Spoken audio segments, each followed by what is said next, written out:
Let me tell you this. Every nation pays for the blood it spills. You can't build a country on slavery, injustice, and lies and expect peace to last forever. America calls itself the land of the free, but it's built on the backs of people who were never free.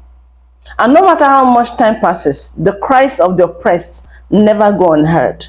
Because the truth is, America will answer for what it did to Black people.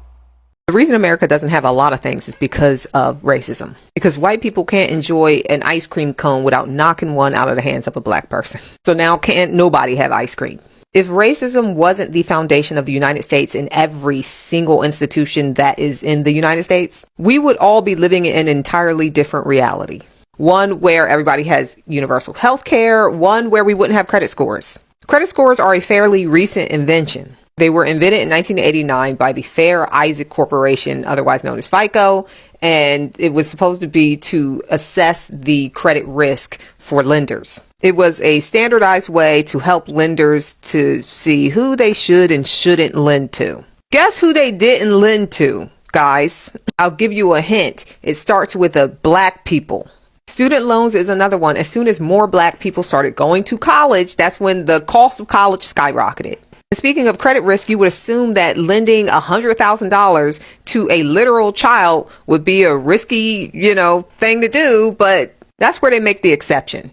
So it's easy for a kid to go into debt, but if you're a grown person attempting to get lent some money to start a business or get lent some money to buy a house, which also the price of those went up, then yeah, now you're a risk. We have created an entire, rental class of people where somebody can have paid thousands of dollars into rent every month, but they're still not able to buy a house because your renting history does not count towards your credit. So now nobody can enjoy nice things because white people have been going around knocking ice cream cones out of Black people's hands for hundreds of years. But I didn't own slaves. The shittiness of this country is all based on making sure that Black people do not have a good experience here in this country. Yes, it's also about exploitation, making sure that Black people continue to be exploited along with all rest of the underclass populations. But the cruelty is also very much the point.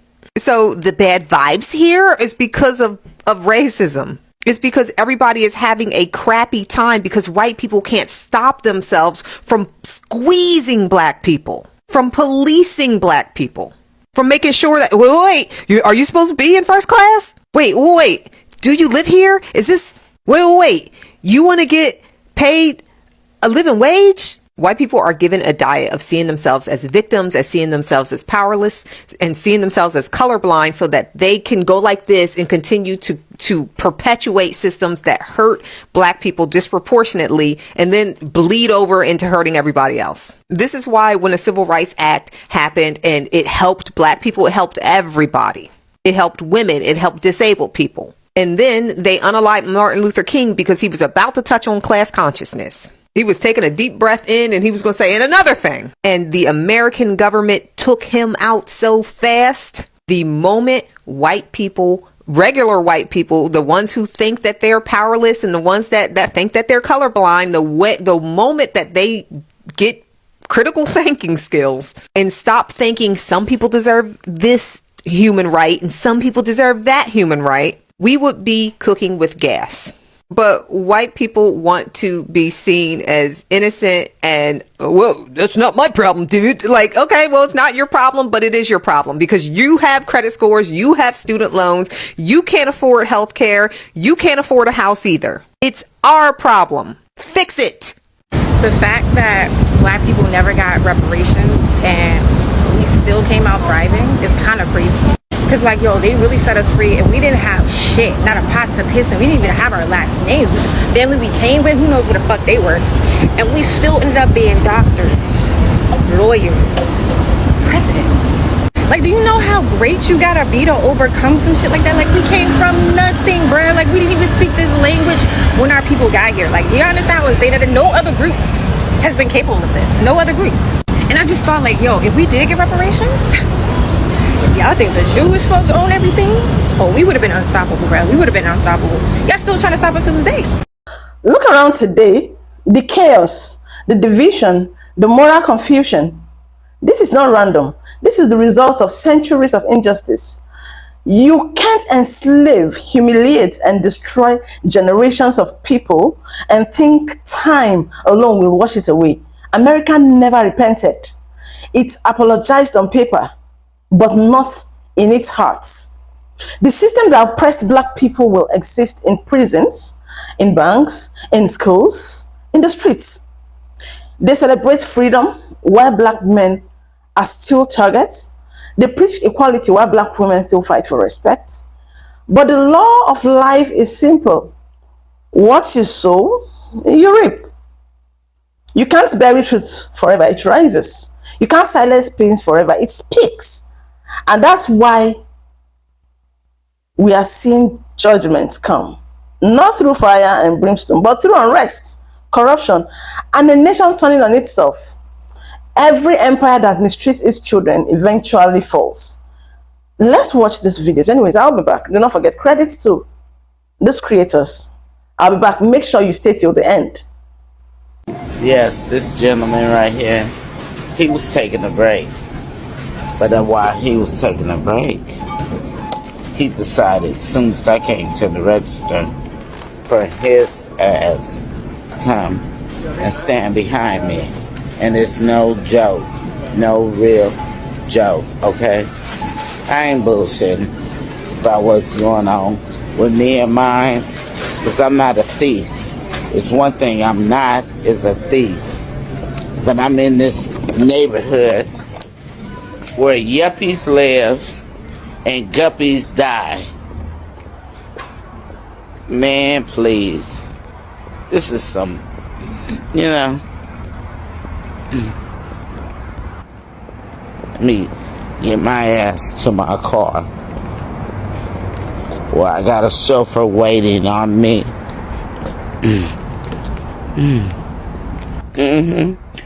True story. Paid for it. At the sweat of my back. Just one generation. The black community can get one generation to have a good, just no unfairness. When you have the vice president defending me being called a monkey, or the watermelon people who look like me, the black community, being called monkeys. The vice president of the United States defended that, saying, oh, we can't just, hold them accountable. They're just kids, just kids talk. We can't hold them accountable for a long period of time. Just a month ago, y'all got people fired for speaking negative about CK. The last time I checked, Trayvon Martin, that's a child. Tamir Rice, Michael Brown. As a matter of fact, I'll even say Breonna Taylor.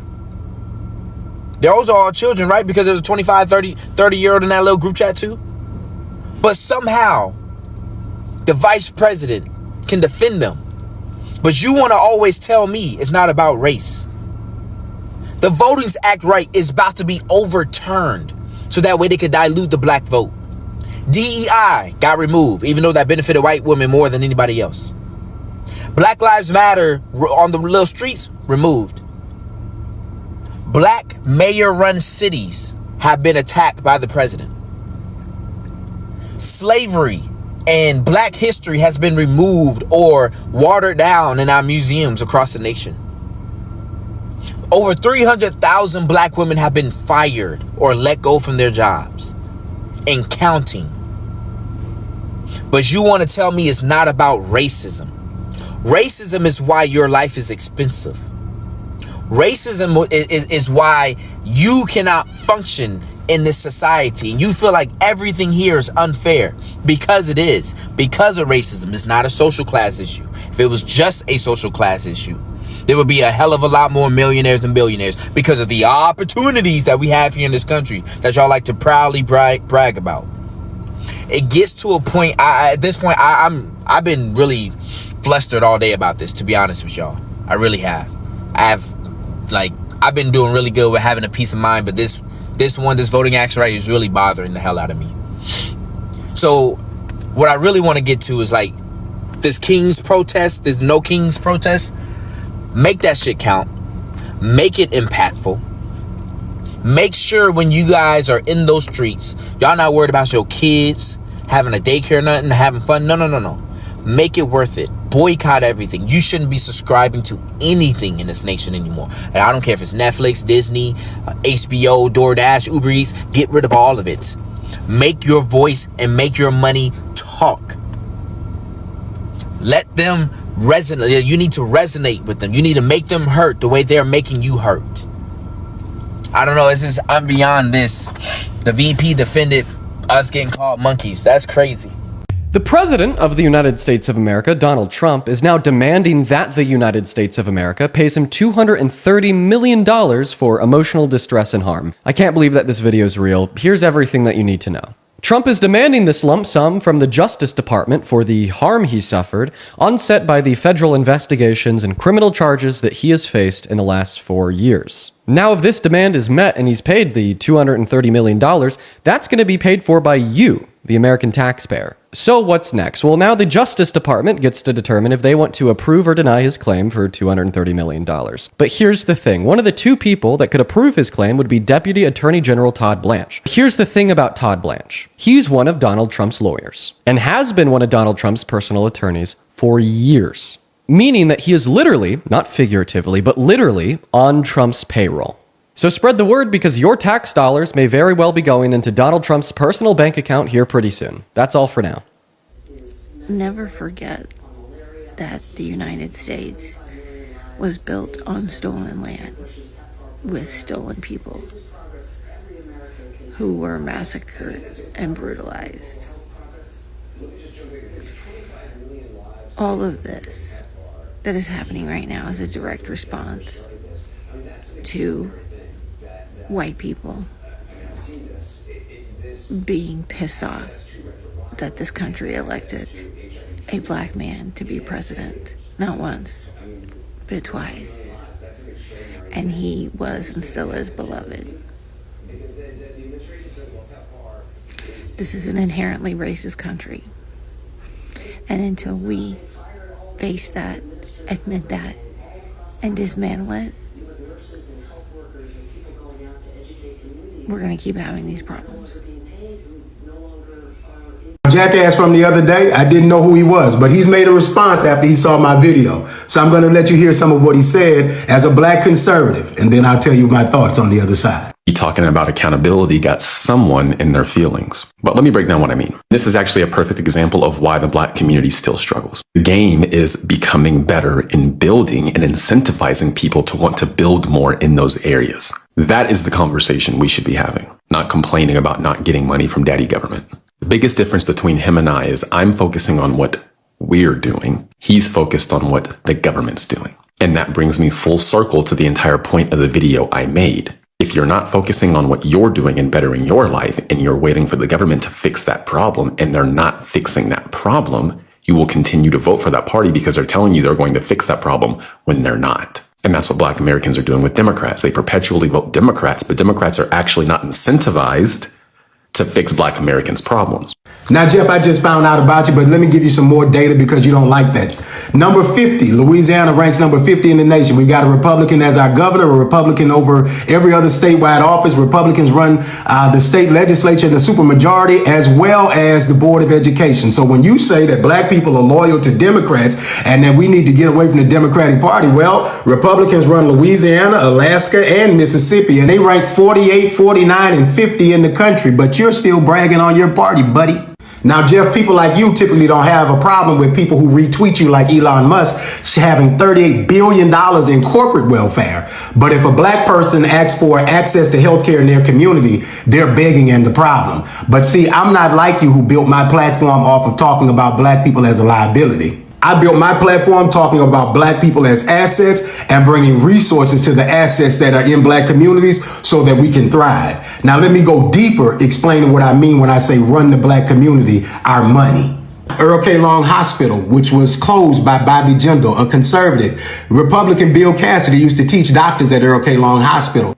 I organized along with others to get an emergency room back in North Baton Rouge after conservatives closed the hospital that Bill Cassidy was teaching people in North Baton Rouge, which eliminated the access to care to over 200,000 people in my community. Why does that matter? Because my 80-year-old daddy lived in that community. He had hypertension, and I cared about his ability to get to a hospital in the event of a heart attack or a stroke. You know, data points that you don't care about, and that's why I called you a jackass, because when you refer to a black community as a liability rather than an asset, you excuse and dismiss the black people like my father, who moved into the same neighborhood I live in today in the 90s. This neighborhood, all black, riding around with my daughter, manicured yards, black folks living in this neighborhood, but their government attempting to move all of the resources that they have paid into to the other side of town. And that sales tax that I talked about, that roads tax, was a sales tax. That roads tax was paid for by all of the citizens of this community. For people who say, well, the white people pay more in taxes. Well, the sales tax is paid by everybody who buys a loaf of bread. 1 penny off your dime every time you go to the store. And if I'm going to spend a dime, I want to make sure that those pennies come back to my community. Now, since you wanted to give a data point on black women in North Baton Rouge, let me go ahead and school you about what I mean when I say the government run us our money. This is me fighting for hundreds of millions of dollars to stay in North Baton Rouge. Equitable, what is fair? You can't tell us that a $110 million investment is the same as a $40 million investment. That's taking marble floors out of my house and putting vinyl down and telling me you didn't decrease the value of my property. We ain't stupid. Now, I know you all are the experts, but I'm the smartest man in the room, said the jackass. Now, the zoo, which is on the border of Baker and Baton Rouge, Baker being the safest city in the state of Louisiana for years on end, a majority black city with a black mayor, with a black chief of police and a majority black council, they were attempting to move the zoo, which the Parks and Recreation Department, quality of life things, was attempting to move to the other side of town, which is majority white. We organized community meetings. We kept the zoo. Now that which was going to be $100 million investment is a $300+ million investment, and 30% of those resources are going to people who look like you and I, even though you don't think like people like me, because all skin folk ain't kinfolk. Let's keep going. And to be clear, no one is suggesting that the government is stopping us. You brought up Greenwood and the cities that were burned down by white people. The people in North Baton Rouge could build their community up. Black Americans could build Black Wall Street up in Tulsa, Oklahoma, with lynchings and Jim Crow laws from nothing, with no government help. And you know what I'm talking about, and you know it's true. If Black Americans could do that in Tulsa, Oklahoma, there's zero excuse today. None. It was the government who permitted them to get away with it.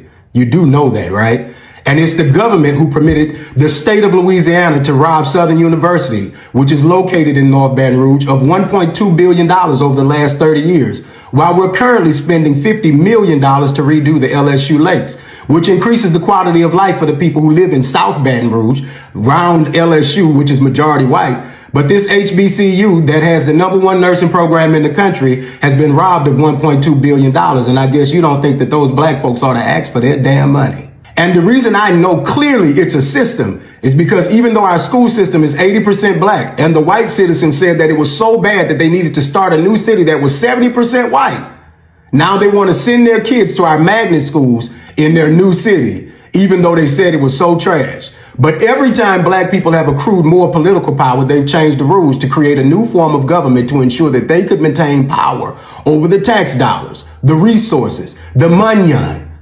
And if you don't understand that, then you don't understand how government works. Now you think I'm angry, but I'm not. I'm passionate. And anytime I hear somebody like you discussing the black community like a liability versus an asset, I'm on your ass like white on rice, because I do this work. And I think it's high time we stop letting the propaganda slide and we start educating people against the BS that you all put out there, because otherwise we're going to mislead some people. Now I know you don't care nothing about that, just like you don't care nothing about data, Jeff. Because wisdom is chasing you, but you're so fast. Now, where I'm from, we got a phrase when we see people like you who are chasing white adjacency. Bless his heart, y'all. Do good. Seek justice. And Jeff, remember, you can sell your people out, but you can't buy them back. Keep pushing. Oh, and when you said this? Zero excuse today. None. You sound like a bitch. You must have been talking about your mama. I'm from Baton Rouge. You got to come harder than that to offend me. I got something to say. Here goes. ICE is doing the same thing to Latinos that the government did in Tulsa and to black communities all over the United States. Disrupt the accumulation of wealth by people of color. And that's a commentary on the fragility of white supremacy more than anything else. Because success in those communities where they have inferior resources doesn't just mean a transfer of wealth. It means that white people are definitely not better than blacks and Latinos, even when the odds are stacked in our favor. Gumbo is better than bisque, ribs are better than prime rib, liver and onions is better than foie gras, and chicharrones are better than braised pork belly. More with less. And when those communities, black or brown, do more with less, white supremacists must step in and disrupt that progress. The perception of superiority must be upheld. After all, the perception is the only part that's ever been real anyway. The good news is that we also aren't inferior. White Americans could have equally kick-ass culture as people of color. We've just got to stop being assholes to everyone else and maybe have a little damn humility. And you personally may not be the one who put people of color down. You may not even be the person who kicked them when they were down. And you may not be the one using your boot to keep them down. But if you can see it happening and you refuse to help or even acknowledge that it's happening, baby, you're part of that. Apathy is oppression. Do you know how there's the HBCUs, which stands for the historically black college universities? If we were to say there's an HWCU and say it's historically white college university, would we be called racists? That's a yes. Girl, shut the fuck up. You thought you ate that?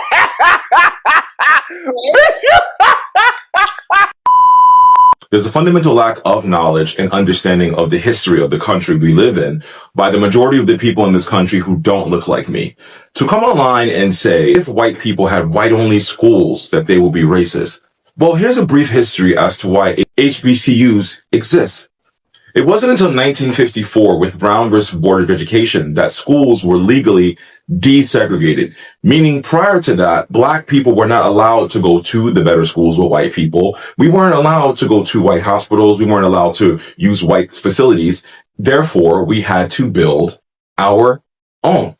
This is a very popular picture of a little girl named Ruby Bridges, who's still alive today and only in her 60s, where the National Guard had to escort her to school because she was the first black girl to desegregate a school, and they had to protect her from white adults from hurting her. There were riots, there were protests.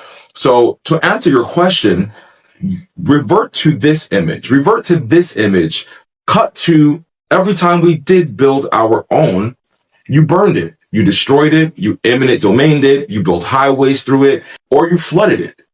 Seneca Village, Lake Lanier, Tulsa, Oklahoma, Rosewood, just to name a few. I could never understand how people can come online and make statements like this with their chest without picking up the phone. We have the World Encyclopedia in our palm just to Google, why do HBCUs exist? And as a white person, not to understand that PWIs are the standard in America and 90% of the colleges are white institutions still to today. Those white institutions segregated and discriminated against us. HBCUs and black people have never discriminated against anyone else. To be white in this country means to be discriminatory. And that's just the status quo for what it means to be black. I was having this conversation this weekend with my cousin about how much energy it takes to be racist. And he said, well, you know, a lot of people are just misinformed, and that ignorance is weaponized by the right in order to make them think that people are taking their jobs they would never do, that black people are getting ahead because of D&I, which is why D&I existed, because we were actually systematically, legally discriminated upon. When I thought about that and I saw this video, and I'm like, oh, this is a simple education thing. This country doesn't teach the real history of this country, because 90% of white people, let's just say I'm going to go high on that figure, majority of white people in this country don't have any exposure to black people. Unless you live on the coast or you're in a major city, You don't really have exposure to anyone else but your rural white town. So why would you know anything about HBCUs? Why would you know anything about why D&I or affirmative action exists? Why would you believe anything outside the realm of what you live in? So I implore you, sir, pick up a book, learn the history of the country we live in, and understand why Black institutions had to be built because we were not allowed to be American, the very thing that we are. I was just doing some research and it hit me. Black people have been calling for delineation. This is different than the boycott, but they were calling for delineation.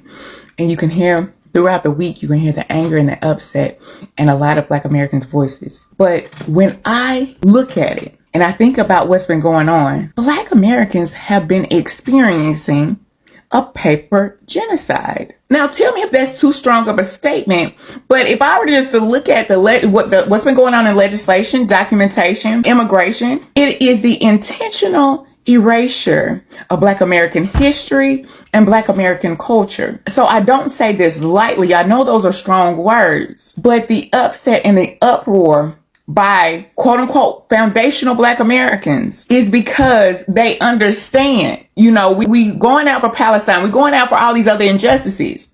But here at home, we are experiencing a paper genocide and we have to come together, make sure that doesn't happen. I heard many prophets say on TikTok, Trump was going to bring back righteousness and everybody mocked those prophets. But the righteousness is that people are waking up to the truth. I don't know. Y'all tell me in the comments if I'm really just reading too much into this.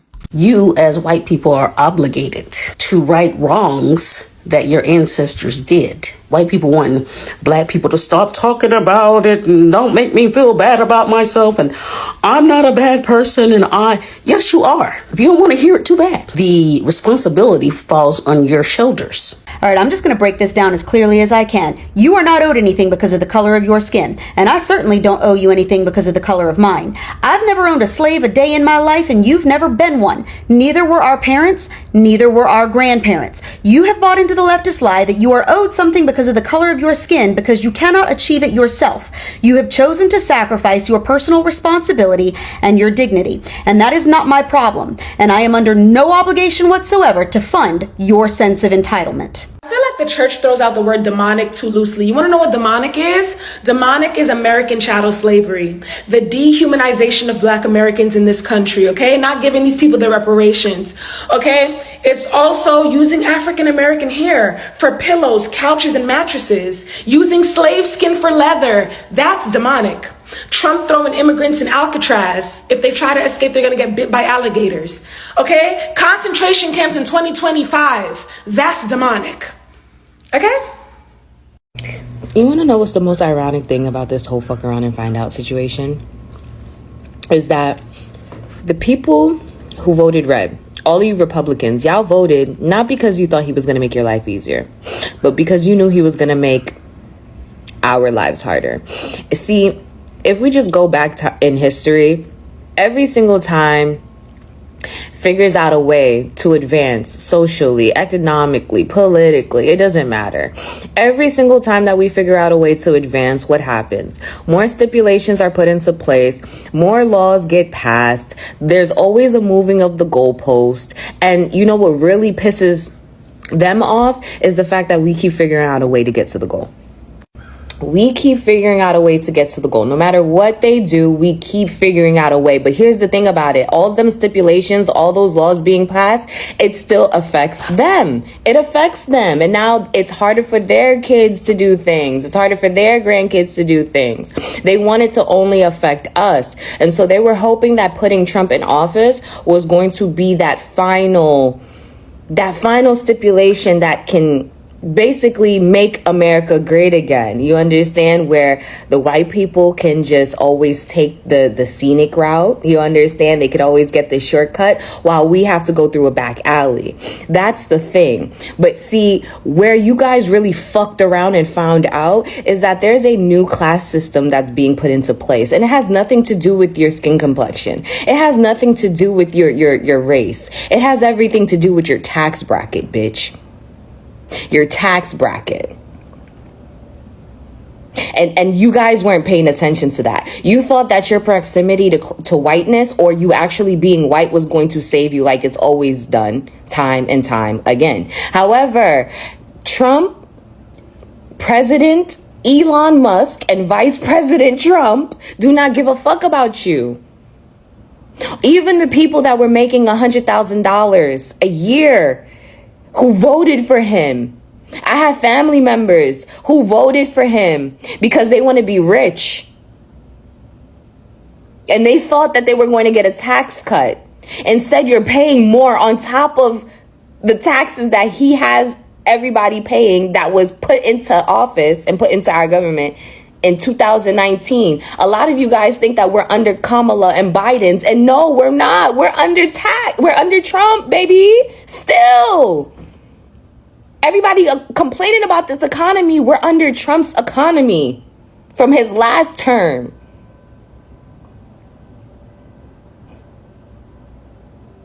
So all of you who voted knowing that he was not going to make your life easier, but we're counting on the fact that you thought that he was going to make our lives harder, is really feeling the ramifications behind fuck around and find out. Even you boomers who are on fixed incomes is feeling it. Y'all feeling it. And guess what? Us brown and black people, we're used to this shit. We used to this shit. We gonna complain, we gonna cry, but guess what? We're gonna figure it the fuck out, because that's what we always do. You guys, though, y'all never had a backup plan. Y'all never had to find out. When they first started to recruit people to come to work here, right, about 5 or 6 decades ago, they told them that the African Americans were lazy people and they did not want to work. Meanwhile, at that time, it was because they didn't want to pay African Americans more money. They wanted to give them slavery wages. But African Americans were trying to hold out for more pay. Instead of paying African Americans more, what they did was recruit black people from the Caribbean. I just want to say, like, so much respect for this woman for getting on and telling the truth, because I feel increasingly frustrated. It's really been on my heart, especially these last few days, about the anti-Black American sentiment that comes so too often from people that look like us, people who have immigrated to America within the last, few decades, but literally act as though we're just something that's here that is not deserving of what we have, that we have no culture, that we have no work ethic, that we have no fight in us. And it's like, let's be for real. You would not be able to come over here if it was not for everything that we have endured, everything that we have fought for and continue to fight for, to make America a place that has allowed for people of all colors to be able to try to chase the American dream. But you don't want to be honest. I feel like this is especially true. A couple of days ago, I went to this event, and it was a Muslim event, and it was talking about anti-Blackness among Arabs and South Asians. I mean, we already know the spiel. We already know how they get down.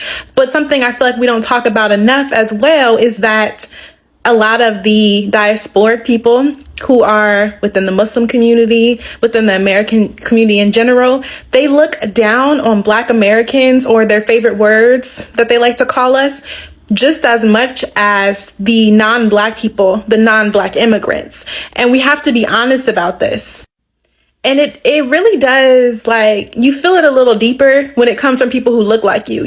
For me, I couldn't care less what a non-Black person thinks about me, particularly if they came here because their country has either been colonized or destroyed by America. You're looking at the wrong enemy, because not one Black American has done a thing to you for you to have this much smoke for us. But when you see another Black person coming who might just have a different accent, who has also had experiences with being torn down in every way possible by colonizers, by Europeans, and then to feel as though some reason we are more deserving of that treatment, it doesn't make sense to me. And to be honest, I don't know if it's coming from a place of insecurity of wanting to be the top Negro, but it's not cute at all. I love all my people, especially all my Black people around the world, but we have to be honest. And I just really feel like Black Americans are very disrespected.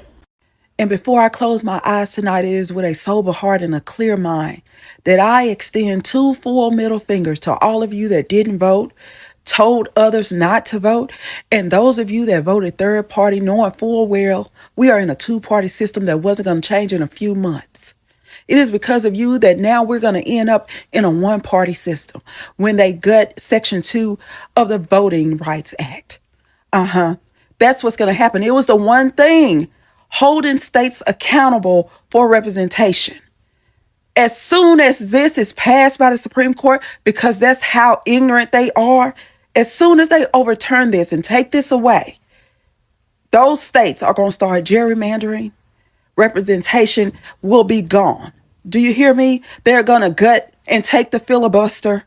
There will be no representation because they know that most of us vote Democrat. And that's not what they want. This is what is happening here. 60 years. My mom was born in 1958. Before this, she is still here. I just don't understand what has happened to this country. I know how we got here, but I don't understand right now the complacency, okay? The capitulation. I don't understand any of it. I don't understand how we got here now. My God, today. I'm Vic Myers. Welcome to The Resistance. I've been trying for a while now to figure out how to talk about something that's been on my mind, and recent events, I think, finally pushed it up. What I want to say is that racism is a white people problem. A white people problem that others are forced to live with. As a white man, I've never had to be afraid of being pulled over by the cops. As a white father, I've never had to have that special talk with my kids about not looking wrong or saying the wrong thing to a cop for fear that they wouldn't come home again. I've never had to worry about being turned down for a mortgage because of the color of my skin or where to go jogging. Never had to worry that I could be scooped up by ICE just for looking like I might belong to the wrong group, even though I was born here. I've never committed the misdemeanor crime of selling cigarettes. But if I did, it wouldn't be a capital offense. These are things that people of color have to deal with every stinking day.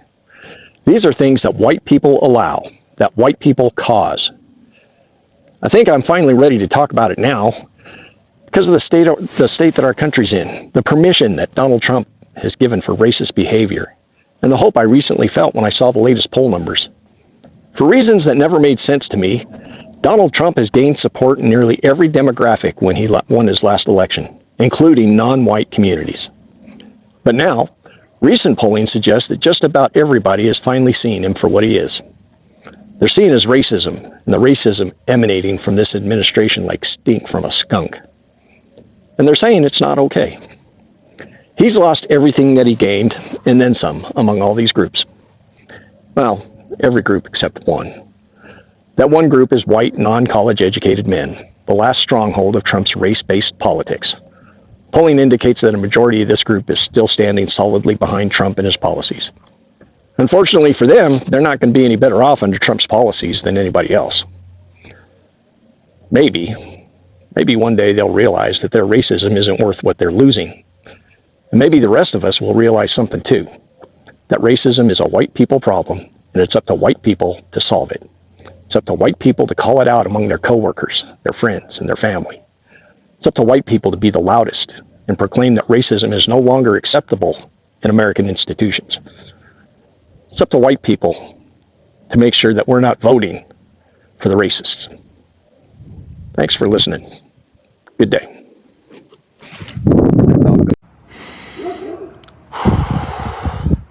This has gone way beyond too far. The Department of Homeland Security, the same agency sworn to protect Americans, just reposted a video of a young black man and completely twisted his words. They edited his video to make it look like he was threatening ICE agents. They captioned it, "We have the receipts." This is not a joke. It's a smear campaign from our own government. Imagine waking up to find the U.S. government telling 300 million people that you are a terrorist. He's been doxxed, he's been harassed, he's been hunted, and DHS still has it posted on their official X account. And what's worse, people are saying, and are going to be saying, they are not surprised. This is a huge problem.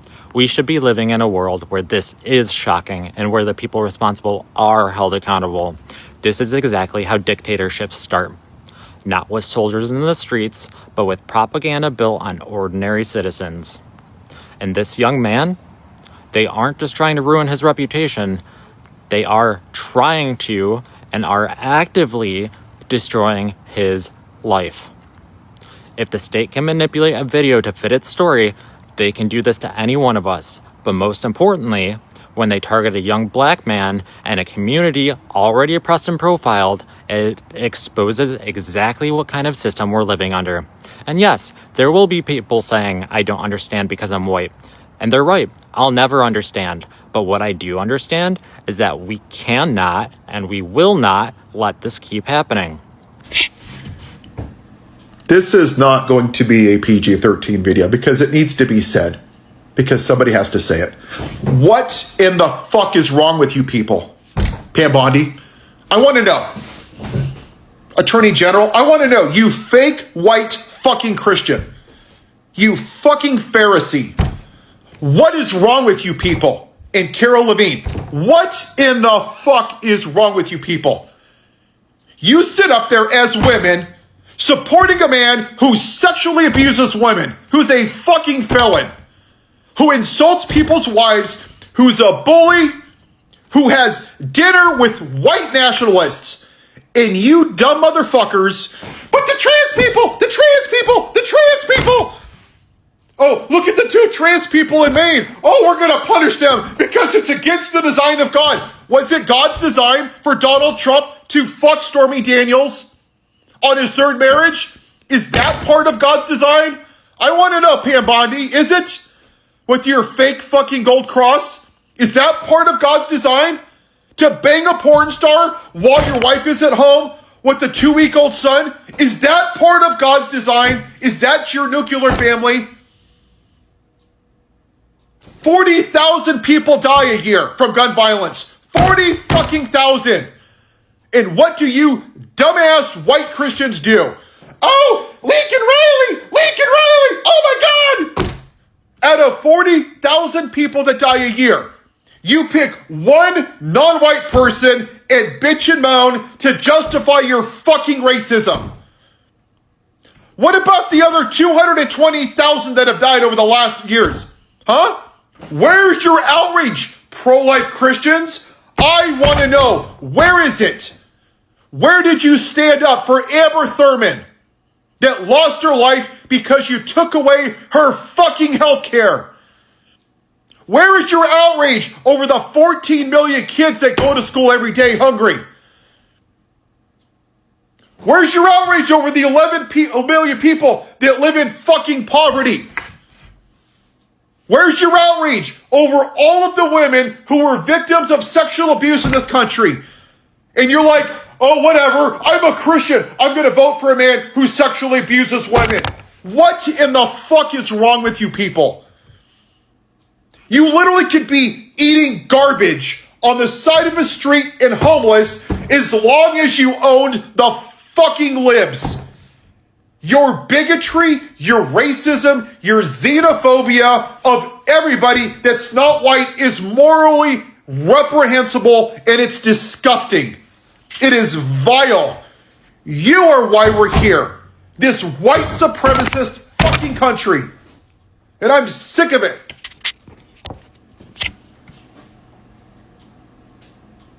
You accept any form of immorality from this piece of shit president.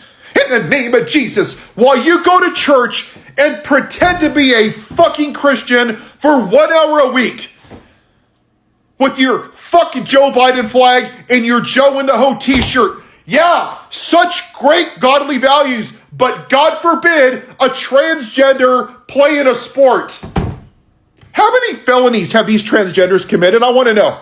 That's right, 0.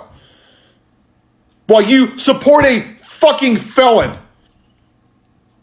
Where is your outrage over Brian Sitnick? His family will never see their dad because of your fucking cult leader. But you don't give 2 shits, right? It's the transgenders. It's CRT. It's DEI. It's diversity. Blame the black people. Blame the immigrants. Blame the fucking Muslims. You are why this is a shithole country. It has never been great for everybody that doesn't look like fucking me.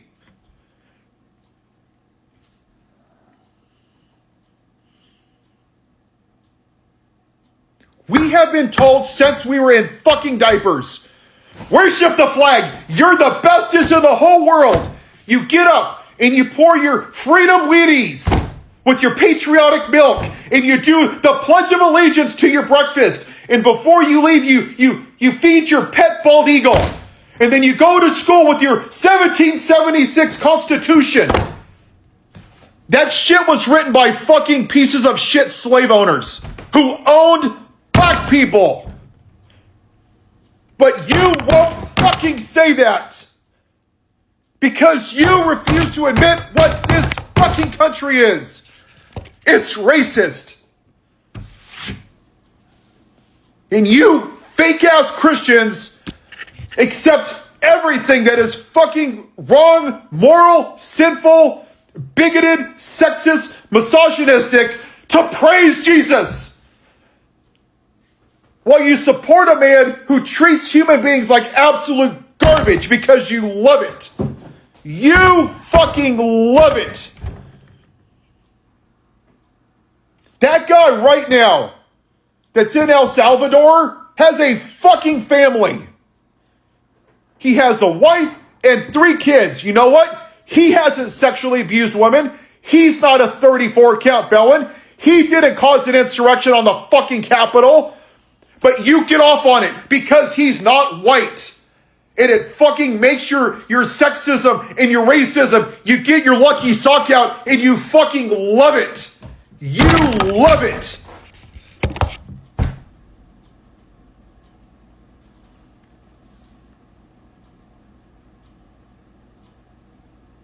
I cannot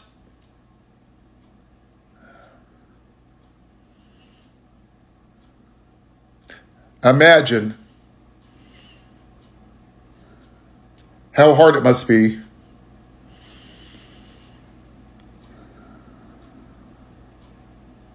to be black in this country.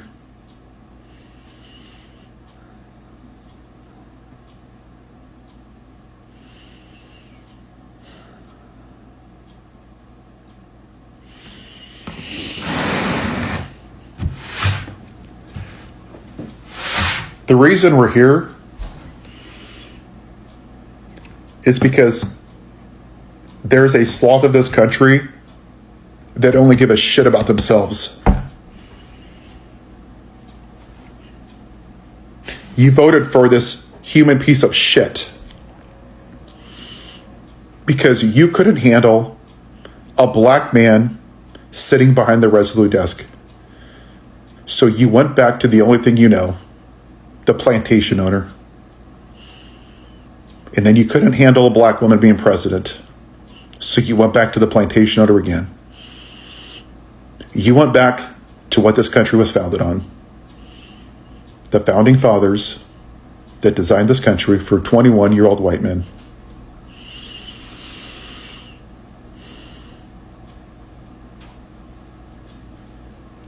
See, I grew up in a home that was very abusive. I don't like seeing people mistreated. And I am sick and tired of you fucking white, racist piece of shit Christians coming on here and demonizing everybody that doesn't fit into your fucking religious ideology. You are the same religious bigots and zealots that crucified Jesus in the name of God because you don't want kindness and empathy and compassion. You want to watch the world fucking burn in the name of Jesus.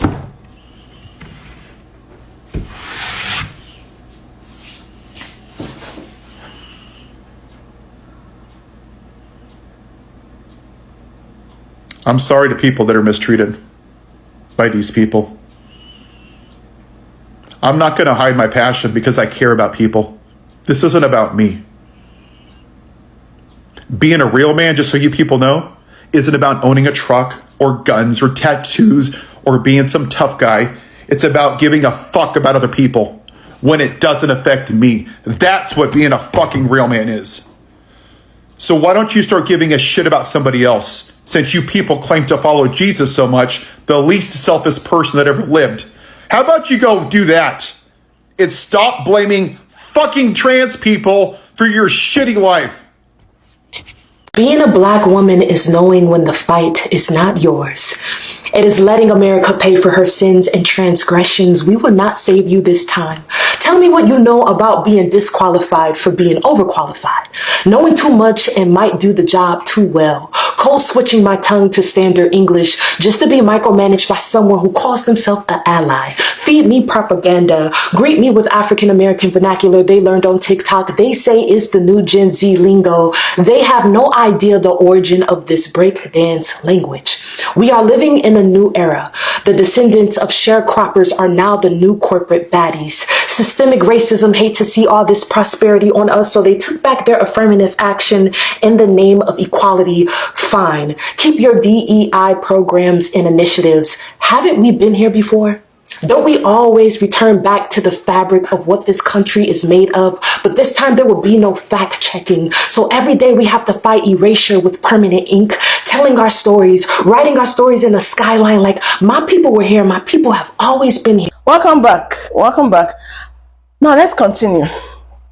America does not fear its enemies. It fears its own reflection. The cries of black people are still echoing in the land. And until justice is done, peace will never truly live here. The blood, the pain, the prayers, they all speak louder than any flag. You can't keep mistreating the very people who gave this land its soul. Because without Black America, there is no America. So yes, America will suffer for its injustice. And maybe through the suffering, the truth will finally set it free. Yeah, that's what I think. I would actually like to know your opinions in the comments. Do you think it's going to suffer? Because imagine doing this for people for over 400 years. Until today, it still continues. There's something that is called karma. So let me hear your thoughts in the comments. All right? Do not forget to share this video, subscribe, like, and comment. I'll see you next time on Global Gist with BJ. My name is Blessing. Bye.